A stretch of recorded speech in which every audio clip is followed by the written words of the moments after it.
কৃষিকে প্রযুক্তি নির্ভর, লাভজনক এবং টেকসই খাতে রূপান্তরের লক্ষ্যে আপনার সরকার কোনো পদক্ষেপ গ্রহণ করিয়াছে কিনা?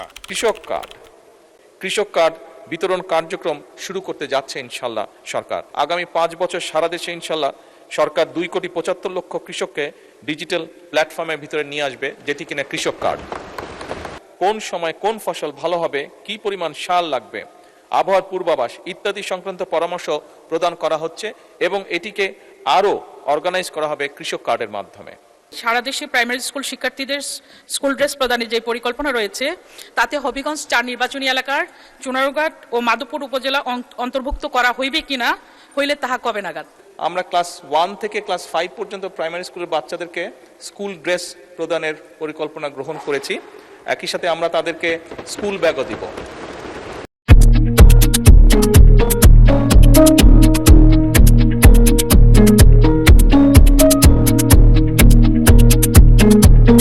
একটি সম্পূরক প্রশ্ন করতে পারেন মোসাম্মদ শাম্মী আক্তার, মহিলা আসন 22। মাননীয় স্পিকার, আপনাকে ধন্যবাদ। অ্যাকচুয়ালি আমি শিক্ষার উপরে প্রশ্নটা করতে চাচ্ছিলাম। মাননীয় প্রধানমন্ত্রী আপনার ঘোষণা অনুযায়ী সারা দেশে প্রাইমারি স্কুল শিক্ষার্থীদের স্কুল ড্রেস প্রদানের যে পরিকল্পনা রয়েছে তাতে হবিগঞ্জ 4 নির্বাচনী এলাকার চুনারুঘাট ও মাধবপুর উপজেলা অন্তর্ভুক্ত করা হইবে কিনা, হইলে তাহা কবে নাগাদ? ধন্যবাদ আপনাকে। মাননীয় প্রধানমন্ত্রী, এটা তো অন্য প্রশ্ন, যেই এটা সম্পূরক প্রশ্ন তো হলো না। স্পিকার, যেহেতু আমাদের একজন সংসদ সদস্য প্রশ্নটি জিজ্ঞেস করেছেন, আমি সংক্ষিপ্তভাবে উত্তরটা দিচ্ছি। জি, দেন উত্তর। মাননীয় সংসদ সহ আপনার প্রশ্নের উত্তরে আমরা এতটুকু বলতে পারি, আপনি যেটা বলেছেন, আমরা ক্লাস 1 থেকে ক্লাস 5 পর্যন্ত প্রাইমারি স্কুলের বাচ্চাদেরকে স্কুল ড্রেস প্রদানের পরিকল্পনা গ্রহণ করেছি। একই সাথে আমরা তাদেরকে স্কুল ব্যাগও দিব। এবং আপনি আপনার এলাকার কথা উল্লেখ করেছেন, আমি যতটুকু বুঝতে পেরেছি। আমি এখানে সকল সংসদ সদস্যকে আশ্বস্ত করে বলতে চাই, আমরা পর্যায়ক্রমিকভাবে সমগ্র বাংলাদেশের সরকারি প্রায় 65,000 প্রাথমিক বিদ্যালয় আছে। এই 65,000 প্রাথমিক বিদ্যালয়ে প্রায় 1,20,00,000 মতন বাচ্চা আছে। আমরা পর্যায়ক্রমিকভাবে ক্লাস 1 থেকে 5 পর্যন্ত 1,20,00,000 বাচ্চাকেই আমরা এইটার ভেতরে, এই পরিকল্পনার ভেতরে নিয়ে আসবো পর্যায়ক্রমে। সেজন্য সকল সংসদ সদস্যের এলাকাতেই আমরা যাব ইনশাল্লাহ, এবং সকল বাচ্চাদের কাছেই আমরা পৌঁছানোর চেষ্টা করব। ধন্যবাদ। মাননীয় সদস্য কামরুল হাসান, ময়মনসিংহ 6।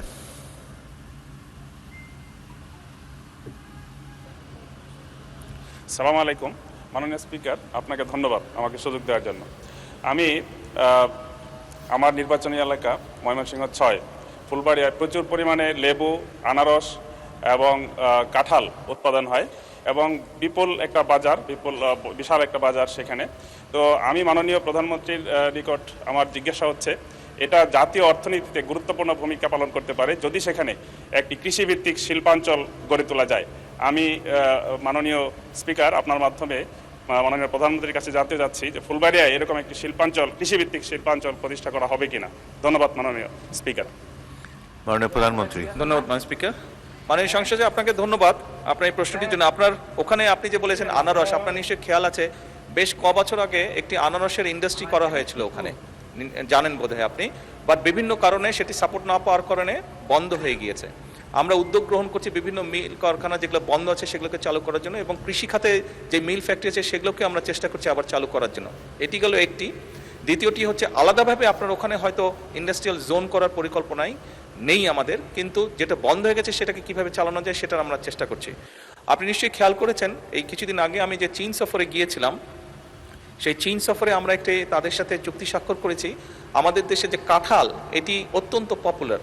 চীনার মানুষরা, চাইনিজ মানুষরা তারা খুব পছন্দ করে কাঁঠাল। আমরা এই দেশ থেকে ইনশাল্লাহ তাদের কাছে আমরা কাঁঠাল রফতানি করব।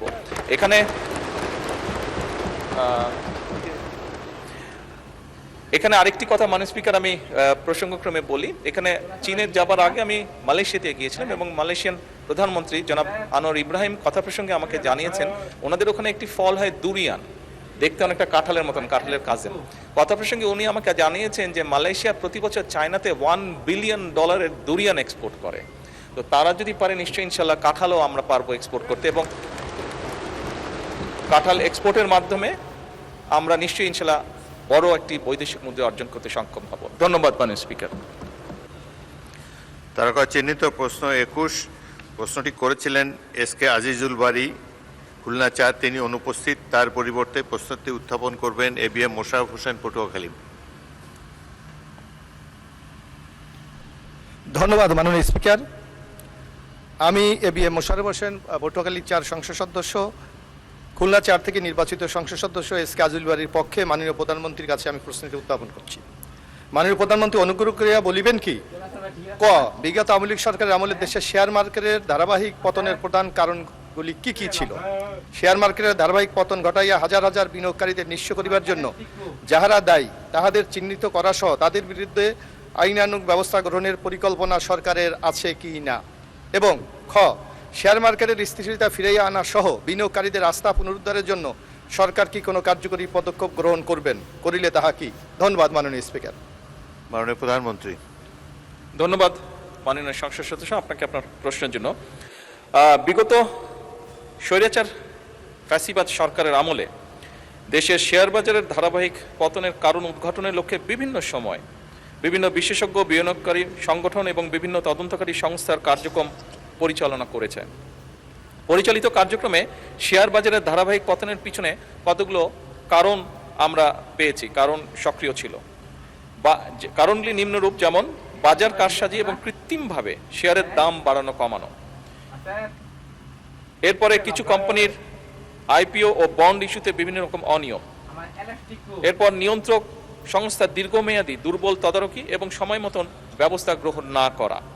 এরপরে কর্পোরেট সুশাসনের ঘাটতি এবং আর্থিক তথ্যের স্বচ্ছতার অভাব।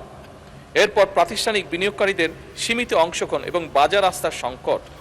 এরপর নীতিগত অসঙ্গতি এবং বিনিয়োগকারীদের মধ্যে অনিশ্চয়তা। এরপর পুঁজিবাজার বান্ধব কর নীতির অভাব। মাননীয় স্পিকার, ধারাবাহিকভাবে শেয়ার মার্কেটের পতন ঘটিয়ে হাজার হাজার বিনিয়োগকারীদের নিঃস্ব করার জন্য যারা দায়ী তাদের চিহ্নিত করা সহ তাদের বিরুদ্ধে আইনানুগ ব্যবস্থা গ্রহণে বর্তমান সরকার পরিকল্পনা গ্রহণ করেছে। ইতিমধ্যে শেয়ার মার্কেটের কেলেঙ্কারি অভিযোগ দুদক কর্তৃক অনুসন্ধান কার্যক্রম পরিচালনা করা হয়েছে, যার প্রেক্ষিতে কতিপয় ব্যক্তিকে চিহ্নিত করে মালামাল সহ তাদের বিরুদ্ধে আইনানুগ ব্যবস্থা গ্রহণ করা হয়েছে। মামলা সহ তাদের বিরুদ্ধে আইনানুগ ব্যবস্থা গ্রহণ করা হয়েছে। এছাড়া শেয়ার মার্কেট কেলেঙ্কারির সাথে আরও অন্যান্য যে সকল ব্যক্তি প্রতিষ্ঠান জড়িত কিনা তা উদ্ঘাটনের কার্যক্রম চলমান রয়েছে। মাননীয় স্পিকার, ইতিমধ্যে শেয়ার মার্কেট কারসাজি, অনিয়ম ও দুর্নীতিগ্রস্ত ব্যক্তি এবং প্রতিষ্ঠানের বিরুদ্ধে Bangladesh securities and exchange commission কর্তৃক শাস্তিমূলক ব্যবস্থা হিসাবে 1497 কোটি টাকা অর্থদণ্ড আরোপ করা হয়েছে। এছাড়া দায়ী বিভিন্ন প্রতিষ্ঠান এবং ব্যক্তিদের চিহ্নিতকরণে গঠিত তদন্ত কমিটির গঠন এবং প্রদত্ত প্রতিবেদনের ভিত্তিতে ব্যবস্থা গ্রহণের জন্য দুর্নীতি দমন কমিশনে প্রেরণ করা হয়েছে। মাননীয় স্পিকার, বর্তমান সরকার শেয়ার মার্কেটের স্থিতিশীলতা ফিরিয়ে আনা সহ বিনিয়োগকারীদের আস্থা পুনরুদ্ধারের জন্য বদ্ধপরিকর। সরকার ইতিমধ্যে বিনিয়োগকারীদের আস্থা বৃদ্ধিতে সুশাসন, স্বচ্ছতা, জবাবদিহিতা, পণ্যের বৈচিত্র্যকরণের মাধ্যমে বাজারের গভীরতা বৃদ্ধি, বিনিয়োগ শিক্ষার প্রসার ইত্যাদির মাধ্যমে উন্নত এবং টেকসই পুঁজিবাজার গঠনের উদ্যোগ গ্রহণ করেছে। মাননীয় স্পিকার, আপনি যদি গতকাল বা আজকের পত্রপত্রিকা খেয়াল করে থাকবেন, দেখবেন যে ধীরে ধীরে পুঁজিবাজারের অবস্থার পরিবর্তন ঘটছে এবং এটি ভালো করছে ধীরে ধীরে। মাননীয় স্পিকার, যে সকল কর্মসূচি এর মধ্যে অগ্রাধিকার দেওয়া হয়েছে তার দু একটি আপনার সামনে আমি উল্লেখ করতে চাই। যেমন বিনিয়োগকারীদের আস্থা বৃদ্ধিতে সুশাসন, স্বচ্ছতা, জবাবদিহিতা নিশ্চিতকরণের লক্ষ্যে সরকার 4 জুন 2026 তারিখে পুঁজিবাজার বিষয়ে দক্ষ এবং অভিজ্ঞতা সম্পন্ন একজন চেয়ারম্যান ও 3 জন কমিশনারকে বাংলাদেশ সিকিউরিটিজ অ্যান্ড কমিশনের নিয়োগ প্রদান করেছে। নতুন কমিশন দায়িত্ব গ্রহণের পরপরই বাজারে বিদ্যমান ফ্লোর প্রাইস প্রত্যাহার করেছে। লাভজনক সরকারি মালিকানাধীন কোম্পানিসমূহের শেয়ার স্টক এক্সচেঞ্জে অফলোডের মাধ্যমে সরাসরি তালিকাভুক্তকরণে উদ্বুদ্ধ করা। এছাড়াও বহুজাতিক কোম্পানি সহ উচ্চ মূলধন সম্পন্ন কোম্পানিসমূহের শেয়ার স্টক এক্সচেঞ্জ অফলোডের মাধ্যমে সরাসরি তালিকাভুক্তকরণের সুযোগ সৃষ্টি করেছে। এসএমই কোম্পানিসমূহ ভালো মৌলভিত্তি সম্পন্ন কোম্পানি সমূহে পুঁজিবাজারে তালিকাভুক্ত করা। পুঁজিবাজার কারসাজি বন্ধে অনিয়ম সংক্রান্ত তথ্য প্রকাশ এবং প্রদানকারী প্রয়োজনীয় সুরক্ষা ও উৎসাহ প্রদানের ব্যবস্থা গ্রহণ করা। মাননীয় স্পিকার, আরও অনেকগুলো ব্যবস্থা সরকার গ্রহণ করেছে, কিন্তু যেহেতু সংসদের সময় অত্যন্ত মূল্যবান, বাকি যেগুলো ব্যবস্থা গ্রহণ করেছে সেগুলোকে আমি পঠিত বলিয়া গণ্য করার জন্য অনুরোধ করছি। ধন্যবাদ মাননীয় প্রধানমন্ত্রী। উত্তরের বাকি অংশ পঠিত বলে গণ্য করা হলো। মাননীয় সদস্য ABM মোশাররফ হোসেন একটি সম্পূরক প্রশ্ন করতে পারেন, সংক্ষেপে প্রশ্ন করবেন। ধন্যবাদ মাননীয় স্পিকার। আমি মাননীয় প্রধানমন্ত্রীর কাছে জানতে চাচ্ছি যে সরকারি অনেক প্রতিষ্ঠান আছে যাদেরকে এখনো পুঁজিবাজারে শেয়ার আনা হয় নাই। এই সরকারি শেয়ারগুলি পুঁজিবাজারে আনার জন্য সরকার কোনো পরিকল্পনা গ্রহণ করবেন কিনা? মাননীয় প্রধানমন্ত্রী। মাননীয় সংসদ, আপনাকে ধন্যবাদ। সরকারের অনেকগুলো কোম্পানিকে আনা হয়নি, সরকারি কোম্পানি, এগুলো আমরা অ্যাসেস করে দেখব।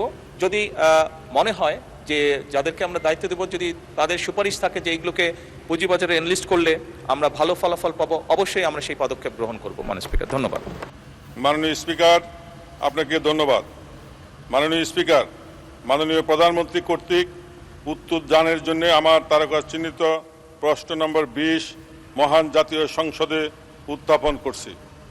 মাননীয় প্রধানমন্ত্রী অনুগ্রহ করিয়া বলিবেন কি, সনাতনী কৃষি থেকে বেরিয়ে গবেষণা, প্রযুক্তি এবং যান্ত্রিকীকরণের জোর দিয়ে কৃষিকে প্রযুক্তি নির্ভর, লাভজনক এবং টেকসই খাতে রূপান্তরের লক্ষ্যে আপনার সরকার কোনো পদক্ষেপ গ্রহণ করিয়াছে কিনা এবং করিলে তাহা কি?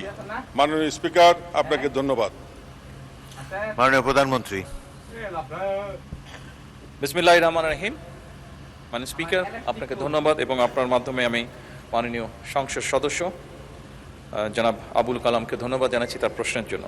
মাননীয় স্পিকার, সনাতন সরকার, বর্তমান সরকার কৃষিকে সনাতনী আর শ্রমনির্ভর ব্যবস্থা থেকে বের করে নিয়ে এসে গবেষণা, আধুনিক প্রযুক্তি, উদ্ভাবন এবং যান্ত্রিকরণের মাধ্যমে একটি প্রযুক্তি নির্ভর, লাভজনক, প্রতিযোগিতামূলক এবং টেকসই খাতে রূপান্তরের লক্ষ্যে বেশ অনেকগুলো পদক্ষেপ গ্রহণ করছে মাননীয় স্পিকার। কারণ আজকে থেকে 10 বছর বলি, 20 বছর বলি, 30 বছর আগে আমাদের যেই জনসংখ্যা ছিল, আমাদের জনসংখ্যা অনেক বৃদ্ধি পেয়েছে। তার ফলে আমাদের যে কোনো কৃষিজাত পণ্য উৎপাদন আমাদেরকে বাড়াতে হবে এবং সেই জন্য সনাতনী পদ্ধতিতে যদি আমরা থাকি, এই উৎপাদন বাড়ানো সম্ভব নয়। মাননীয় স্পিকার, বর্তমান সরকার যে সকল ব্যবস্থা গ্রহণ করতে চাইছে তার মধ্যে একটি হচ্ছে ডিজিটাল ও স্মার্ট কৃষি ব্যবস্থা প্রতিষ্ঠা। সরকার মাননীয় স্পিকার কৃষিকে প্রযুক্তি নির্ভর করার জন্য কৃষি ব্যবস্থাপনায় ডিজিটাল প্রযুক্তির ব্যবহার সম্প্রসারণ করতে চাইছে। কৃষক নিবন্ধন, কৃষক ডাটাবেস, ডিজিটাল কৃষি সেবা, মোবাইল ভিত্তিক আবহাওয়া তথ্য, বাজার তথ্য, কৃষি পরামর্শ, এক্সটেনশন সেবার সম্প্রসারণ এবং কৃষি সেবার অনলাইন প্ল্যাটফর্ম চালুর উদ্যোগ নেওয়া হচ্ছে মাননীয় স্পিকার। এর বাইরে একই সাথে কৃষক কার্ড, কৃষকের ডিজিটাল ডাটাবেস এবং সরকারি সেবা কৃষকের নিকট সরাসরি পৌঁছে দেবার জন্য কৃষক কার্ড বিতরণ কার্যক্রম শুরু করতে যাচ্ছে ইনশাল্লাহ সরকার। এর মধ্যে 17টি উপজেলায় পাইলট প্রকল্পের কাজ শেষ করা হয়েছে এবং মাননীয় স্পিকার, এই কর্মসূচির মাধ্যমে আগামী 5 বছর সারা দেশে ইনশাল্লাহ সরকার 2,75,00,000 কৃষককে ডিজিটাল প্ল্যাটফর্মের ভিতরে নিয়ে আসবে, যেটি কিনা কৃষক কার্ড। মাননীয় স্পিকার, উৎপাদন ব্যয় হ্রাস, শ্রম সংকট মোকাবেলা এবং কৃষিকে লাভজনক করতে কৃষিকে অবশ্যই যান্ত্রিকরণ করা হচ্ছে। যন্ত্রের ব্যবহার কৃষিতে বাড়ানোর চেষ্টা করা হচ্ছে। একই সাথে সরকার কৃষিতে রিমোট সেন্সিং, কৃত্রিম বুদ্ধিমত্তা বা AI, internet of things, drone প্রযুক্তি, GIS, স্যাটেলাইট তথ্য, বিগ ডাটা এবং আধুনিক তথ্য প্রযুক্তির ব্যবহার সম্প্রসারণের উদ্যোগও গ্রহণ করছে। এসব প্রযুক্তির মাধ্যমে ফসলের স্বাস্থ্য ও ফলন পর্যবেক্ষণ, রোগবালাই শনাক্তকরণ, সুনির্দিষ্ট সার এবং সেচ ব্যবস্থাপনা এবং উৎপাদন পরিকল্পনার অধিক কার্যকর ও বিজ্ঞান ভিত্তিক হবে বলে আমরা দৃঢ়ভাবে বিশ্বাস করি। মাননীয় স্পিকার, আধুনিক প্রযুক্তি এবং তথ্য নির্ভর প্রিসিশন এগ্রিকালচার চালু করে উৎপাদন যে খরচ সেটি কমানো এবং কৃষকের আয় বৃদ্ধি করা অন্যতম একটি লক্ষ্য আমাদের। সুষম, নিরাপদ ও পুষ্টি নিশ্চিত করার লক্ষ্যে যথোপযুক্ত প্রণোদনার মাধ্যমে কৃষি খাতকে পুনর্বাসন এবং বিকশিত করারও পরিকল্পনা রয়েছে। একই সাথে মাননীয় স্পিকার, দেশের কোন এলাকায় কোন সময় কোন ফসল ভালো হবে, কি পরিমাণ সার লাগবে, আবহাওয়ার পূর্বাভাস ইত্যাদি সংক্রান্ত পরামর্শ প্রদান করা হচ্ছে এবং এটিকে আরও অর্গানাইজ করা হবে কৃষক কার্ডের মাধ্যমে। সরকার রাসায়নিক সারের উপরে নির্ভরতা কমিয়ে জৈব সার, বায়ো ফার্টিলাইজার এবং পরিবেশ বান্ধব কৃষি প্রযুক্তির ব্যবহার বৃদ্ধি করারও উদ্যোগ গ্রহণ করেছে। জলবায়ু পরিবর্তনের প্রভাব মোকাবেলায় কৃষিকে জলবায়ু স্মার্ট এবং অভিযোজন সক্ষম খাতে রূপান্তর করা হবে। সরকারের উপরোক্ত পদক্ষেপ গ্রহণের ফলে মাননীয় স্পিকার কৃষি আরও উৎপাদনশীল, লাভজনক, রফতানিমুখী এবং টেকসই খাতে পরিণত হতে যাচ্ছে ধীরে ধীরে, যা আধুনিক অর্থনৈতিক উন্নয়ন এবং খাদ্য নিরাপত্তা নিশ্চিতকরণে ইনশাআল্লাহ গুরুত্বপূর্ণ অবদান রাখবে। ধন্যবাদ মাননীয় স্পিকার। ধন্যবাদ মাননীয় প্রধানমন্ত্রী। মাননীয় সদস্য মোহাম্মদ আবুল কালাম, আপনি একটি সম্পূরক প্রশ্ন উত্থাপন করতে পারেন। মাননীয় স্পিকার, আপনাকে ধন্যবাদ। আমার প্রশ্নের তথ্যবহুল উত্তরদানের জন্য আমি মাননীয় প্রধানমন্ত্রীকে আন্তরিক ধন্যবাদ সহ কৃতজ্ঞতা জানাচ্ছি। মাননীয় স্পিকার, আমাদের জাতীয় অর্থনীতি ও দৈনন্দিন জীবনে কৃষির অবদান অপরিসীম। কৃষি আমাদের খাদ্য নিরাপত্তা সহ জিডিপিতে গুরুত্বপূর্ণ অবদান রেখে চলছে। এই উপলব্ধি থেকে মাননীয় প্রধানমন্ত্রী দেশনায়ক জনাব তারেক রহমান কৃষি ও কৃষকের কল্যাণে বহুমাত্রিক পদক্ষেপসমূহ ইতিমধ্যে সারা দেশে প্রশংসিত হচ্ছে। মাননীয় স্পিকার, পরিসংখ্যান ব্যুরোর সর্বশেষ ফসল পরিসংখ্যান জরিপে বলেছে দেশের কৃষিতে নীরবে বদলে যাচ্ছে আবাদ চিত্র। একদিকে যেমন কমছে খাদ্যশস্য, ধানের আবাদ, অন্যদিকে ক্রমশই বেড়ে চলছে তামাকের চাষ পরিধি। এই প্রবণতা দীর্ঘমেয়াদে মাননীয় সদস্য প্রশ্ন করুন, সরাসরি প্রশ্ন করুন, কারণ আমরা অনেককে প্রশ্ন করতে চাই। এমন অবস্থা মাননীয় প্রধানমন্ত্রীর নিকট আমার সম্পূরক প্রশ্ন, কৃষকদের জন্য লাভজনক বিকল্প খাদ্য অর্থকরী ফসলের বাজার নিশ্চিত করার মাধ্যমে কৃষকদের তামাক চাষের প্রতি নির্ভরতা কমাতে সরকার কোনো পদক্ষেপ গ্রহণ করবেন কিনা এবং করিলে তাহা কি? মাননীয় স্পিকার, আপনাকে ধন্যবাদ। মাননীয় প্রধানমন্ত্রী। স্পিকার, আমরা এরই মধ্যে উদ্যোগ গ্রহণ করেছি যে সকল এলাকায়, যে সকল জমিতে তামাক চাষ হয় এটার পরিধি যাতে না বাড়ে সেই ব্যাপারে উদ্যোগ গ্রহণ করা হয়েছে এবং আমরা আশা করি আমাদের এই উদ্যোগগুলি পর্যায়ক্রমিকভাবে কার্যকরী হবে। ধন্যবাদ। মাননীয় সদস্য সরওয়ার জামাল নিজাম, চট্টগ্রাম 13।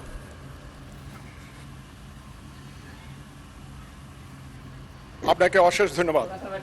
মাননীয় স্পিকার, আপনি জানেন দেশনেত্রী বেগম খালেদা জিয়ার সময় চট্টগ্রামকে বাণিজ্যিক রাজধানী ঘোষণার সাথে সাথে চট্টগ্রামও একটা পুঁজিবাজারের খোলা হয়েছে, স্টক এক্সচেঞ্জ খোলা হয়েছে এবং আপনারা জানেন চট্টগ্রাম বাণিজ্যিক রাজধানী হিসাবে সেই সময় আমাদের বর্তমান অর্থমন্ত্রী যথেষ্ট অবদান ছিল, ওনার এটা খোলা হয়েছিল। কিন্তু বর্তমানে যে চট্টগ্রামের পুঁজিবাজার এবং ঢাকা পুঁজিবাজারের মধ্যে বিরাট বৈষম্য, এই বৈষম্য দূরীকরণ না করলে চট্টগ্রামের পুঁজিবাজারটা আস্তে আস্তে স্থগিত হয়ে যাচ্ছে এবং যে বৈষম্য আছে সেই বৈষম্য অচিরেই দূর করা হবে কিনা সেই জন্য আমি মাননীয় প্রধানমন্ত্রীর কাছে জানতে চাচ্ছি। ধন্যবাদ মাননীয় মাননীয় প্রধানমন্ত্রী, চট্টগ্রাম এবং ঢাকার বৈষম্য দূর হবে কিনা?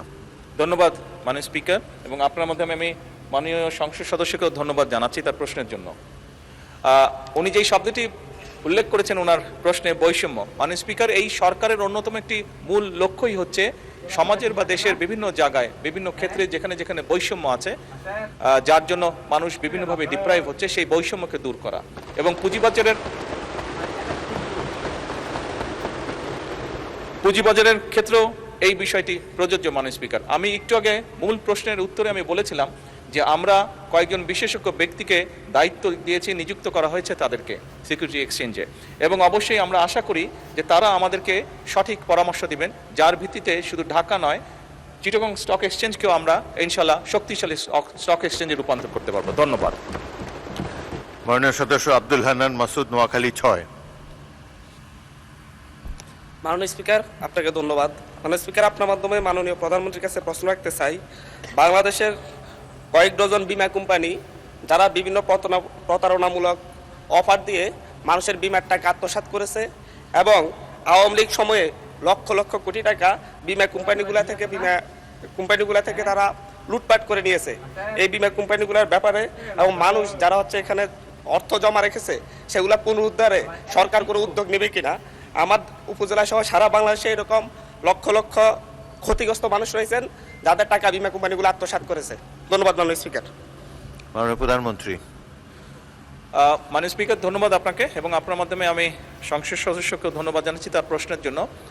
নিশ্চয়ই সংসদ সদস্য আপনার ধারণা আছে, মাননীয় সংসদ সদস্য আপনার ধারণা আছে যে এই যে সকল যে বীমা কোম্পানি, এটার যে একটা হেড আছে তাকে ইডরা বলে, এবং আপনি নিশ্চয়ই অবগত আছেন যে ইডরা নতুন একজন চেয়ারম্যান নিযুক্ত করা হয়েছে। আপনার যেই অভিযোগ আপনি তুললেন, অলরেডি এর ভিতরেই চেয়ারম্যান এটি ইনভেস্টিগেশন করছে, এরকম যেগুলো কমপ্লেন হচ্ছে সবগুলো ইনভেস্টিগেশন করছে। ইনভেস্টিগেশনটা কমপ্লিট হলে তখন আইন অনুযায়ী আমরা ব্যবস্থা গ্রহণ করতে পারবো। ধন্যবাদ মাননীয় স্পিকার। তারকা চিহ্নিত প্রশ্ন 22, মাননীয় সদস্য মোহাম্মদ জাহিদুল ইসলাম দলু, নওগাঁ 5। আপনি প্রশ্নটি পাঠ করে উত্থাপন করুন। মাননীয় স্পিকার, আপনাকে ধন্যবাদ। আমি আপনার মাধ্যমে মাননীয় প্রধানমন্ত্রীকে অনুগ্রহ করিয়া বলিবেন কি, দেশের নতুন শিক্ষা কার্যক্রম বাস্তবায়ন, শিক্ষকদের গুণগত প্রশিক্ষণ নিশ্চিতকরণ এবং বিদ্যালয়সমূহের অবকাঠামো উন্নয়ন এবং ঝরিয়া পড়া শিক্ষার্থীদের হার শূন্যে আনিতে বাজেটের শিক্ষা খাতে বিশেষ কোনো অগ্রাধিকারমূলক বরাদ্দ আছে কিনা? ধন্যবাদ। মাননীয় প্রধানমন্ত্রী। ধন্যবাদ মাননীয় স্পিকার, ধন্যবাদ মাননীয় সংসদ সদস্য আপনার প্রশ্নের জন্য। দেশের শিক্ষাক্রম বাস্তবায়নে শিক্ষকদের যে গুণগত প্রশিক্ষণ নিশ্চিতকরণ, বিশ্ববিদ্যালয় সমূহের অবকাঠামোগত উন্নয়ন এবং শিক্ষার্থীদের অংশগ্রহণ বৃদ্ধি এবং বিশেষ করে ঝরে পড়া রোধে, অর্থাৎ শিক্ষা খাতের সার্বিক উন্নয়নে সরকার 2026 এবং 27 অর্থ বছরে বাজেটে শিক্ষা খাতে বরাদ্দ বৃদ্ধি করে প্রথমবারের মতন জিডিপির 2% উন্নীত করেছে।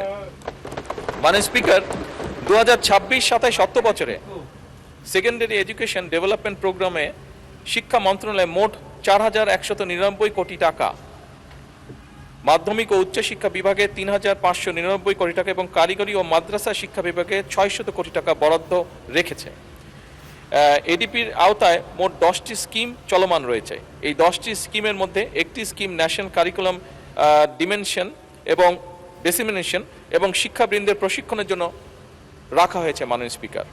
এছাড়াও learning acceleration in education secondary education প্রকল্পের আওতায় শিক্ষক প্রশিক্ষণের জন্য 810 কোটি টাকা বরাদ্দ রাখা হয়েছে, যার মাধ্যমে মোট 3,47,021 জন শিক্ষক, প্রতিষ্ঠান প্রধান এবং সংশ্লিষ্ট জনবলকে প্রশিক্ষণ প্রদান করা হবে।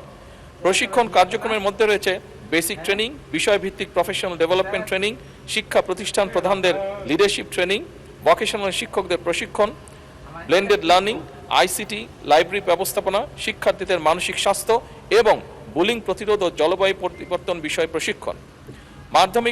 মাধ্যমিক পর্যায়ের শিক্ষা প্রতিষ্ঠানের অবকাঠামো উন্নয়নে 2026-27 অর্থ বছরে পরিচালন বাজেটে 3040 কোটি টাকা বরাদ্দ করা হয়েছে, যার মধ্যে মাধ্যমিক ও উচ্চশিক্ষা বিভাগে 2196 কোটি টাকা এবং কারিগরি ও মাদ্রাসা শিক্ষা বিভাগের অনুকূলে 844 কোটি টাকা বরাদ্দ রাখা হয়েছে। মাননীয় স্পিকার, আরও অনেকগুলো ব্যবস্থা নেওয়া হয়েছে, কিন্তু আমি আগেও বলেছি অত্যন্ত মূল্যবান সময় সংসদে, সেই জন্য বাকি যে উত্তরগুলো আছে সেগুলোকে পঠিত বলিয়া গণ্য করার জন্য অনুরোধ করছি। ধন্যবাদ। ধন্যবাদ মাননীয় প্রধানমন্ত্রী। এই প্রশ্নের উত্তরের বাকি অংশ পঠিত বলে গণ্য করা হলো। জনাব জাহিদুল ইসলাম ধলু, আপনি একটি সম্পূরক প্রশ্ন করতে পারেন, সরাসরি প্রশ্ন করুন। মাননীয় স্পিকার, আপনাকে ধন্যবাদ। আমি মাননীয় প্রধানমন্ত্রীকে বলতে চাই যে আমাদের নওগাঁয় শিক্ষা কার্য, যেহেতু এগ্রিকালচার এলাকা, এখানে একটি কৃষি বিশ্ববিদ্যালয় করা যায় কিনা সে ব্যাপারে আমি মাননীয় প্রধানমন্ত্রী জানতে চাই। মাননীয় প্রধানমন্ত্রী। ধন্যবাদ মাননীয় স্পিকার, ধন্যবাদ মাননীয় সংসদ আপনার প্রশ্নের জন্য। অবশ্যই নওগাঁ একটি কৃষি প্রধান এলাকা। অ্যাকচুয়ালি বলতে গেলে শুধু নওগাঁ না, সমগ্র বাংলাদেশই কম বেশি কৃষি প্রধান একটি দেশ। আমাদের দেশের অধিকাংশ মানুষের পেশাই কৃষি, এবং সেজন্যই আমরা 2,75,00,000 কৃষকের কাছে সরাসরিভাবে কৃষক কার্ড পৌঁছাতে চাই। আপনি যেই কথাটি বলেছেন, আপনি আপনার অবস্থান থেকে আপনি যদি সরকারের কাছে আমাদের সরকারের কাছে, শিক্ষা মন্ত্রণালয়ের কাছে বা কৃষি মন্ত্রণালয়ের কাছে যদি আপনি একটি আবেদন দেন এই উপলক্ষে, আমরা বিষয়টি অবশ্যই পরিচালনা করব এবং যদি সম্ভব হয় অবশ্যই সেখানে আমরা এই প্রতিষ্ঠানটি স্থাপন করব। ধন্যবাদ। মোহাম্মদ আবুল হাসনাত, কুমিল্লা 4। ধন্যবাদ মাননীয় স্পিকার। মাননীয় প্রধানমন্ত্রীকে ধন্যবাদ জানাচ্ছি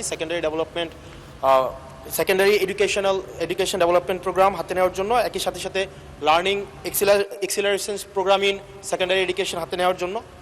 মাননীয় স্পিকার, আপনার মাধ্যমে আমার প্রশ্নটি হচ্ছে, একটা বিশ্ববিদ্যালয়ের শিক্ষার্থী অথবা যারা চাকরি প্রার্থীরা যখন প্রাথমিক বিদ্যালয়ে শিক্ষক হিসাবে চাকরি করতে যান, তখন সেখানে 11,000 টাকা বেসিক দিয়ে শুরু করেন বর্তমান প্রেক্ষাপটে। অর্থাৎ এই চাকরিটা হচ্ছে 13 গ্রেডের চাকরি এবং তৃতীয় শ্রেণীর। একজন যখন সেকেন্ডারি এডুকেশনে চাকরি করতে যান, তখন বেসিক বেতন পান 16,000 টাকা। এটা 10ম গ্রেডের এবং দ্বিতীয় শ্রেণীর চাকরি। আমাদের দেশের প্রাথমিক শিক্ষা এবং মাধ্যমিক শিক্ষা এই দুইটা হচ্ছে ফিডার ইনস্টিটিউশন। আমরা যদি ভালো শিক্ষার্থী ফিডার ইনস্টিটিউশন থেকে আমরা টারশিয়ারিতে পাঠাতে পারি, তাহলে সেখানে একটা রিসার্চ বেসড আমরা একটা আউটকাম পাবো।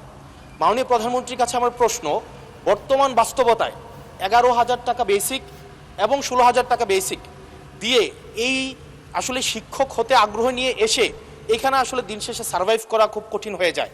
সেজন্য প্রাথমিক এবং মাধ্যমিক শিক্ষকদের বর্তমান প্রেক্ষাপটে, আপনিও বিদেশে দীর্ঘদিন থেকে এসেছেন, আপনি সেখানে শিক্ষা প্রতিষ্ঠানগুলো দেখেছেন, সেই বাস্তবতায় আমরা এই ফিডার ইনস্টিটিউশনগুলোর শিক্ষকদের মান উন্নয়নের জন্য, তাদের বেতন বৃদ্ধির জন্য, যাতে করে বেশি বেশি মানুষ বা শিক্ষার্থী এই ধরনের চাকরিগুলি করতে আগ্রহী হয়, সেটার জন্য আপনার বিশেষ কোনো পরিকল্পনা রয়েছে কিনা সেটি জানতে চাচ্ছি মাননীয় স্পিকার।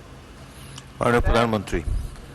মাননীয় স্পিকার, আপনাকে ধন্যবাদ এবং জনাব হাসনাত আপনাকেও ধন্যবাদ আপনার প্রশ্নের জন্য। আপনি নিশ্চয়ই খেয়াল করেছেন এই বাজেট সেশনে আপনি উপস্থিত ছিলেন, এবং আমার এই প্রথম প্রশ্ন যেটা ছিল মূল প্রশ্ন, সেখানে আমি বলেছি যে এই বাজেটে টোটাল জিডিপির 2% আমরা শিক্ষার জন্য রেখেছি। এবং শুধু তাই নয়,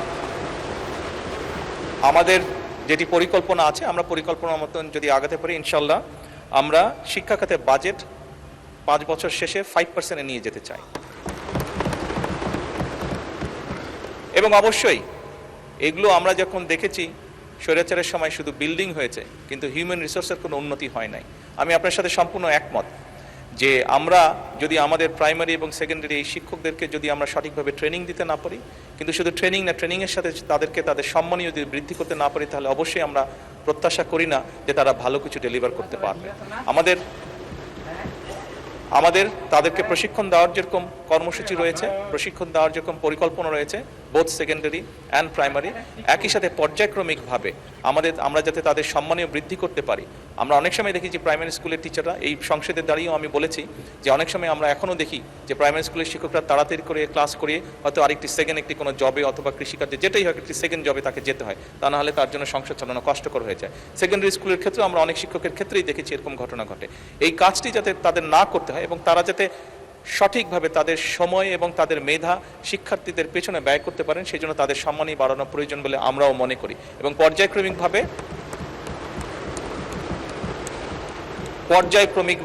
আমরা এই কাজটি ইনশাল্লাহ করব এই দেশে। ধন্যবাদ মাননীয় স্পিকার। মাননীয় সদস্য হেলেন জেরিন খান, মাদারীপুর। প্রধানমন্ত্রী যে উত্তর দিয়েছেন সেই সম্পর্কে সম্পূরক প্রশ্ন করবেন।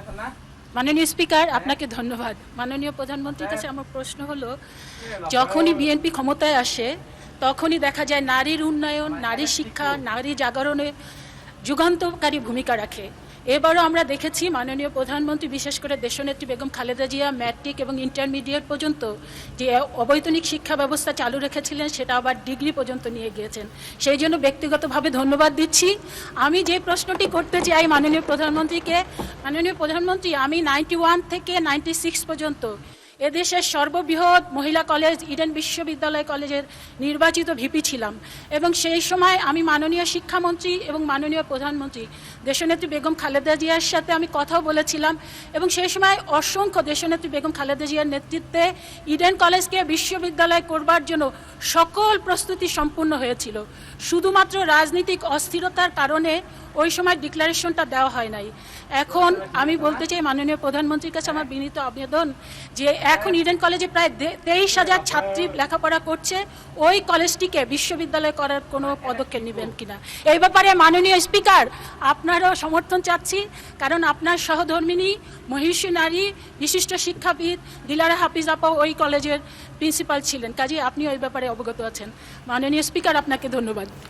মাননীয় প্রধানমন্ত্রী। ধন্যবাদ মাননীয় স্পিকার, ধন্যবাদ মাননীয় সংসদ সদস্য আপনার প্রশ্নের জন্য।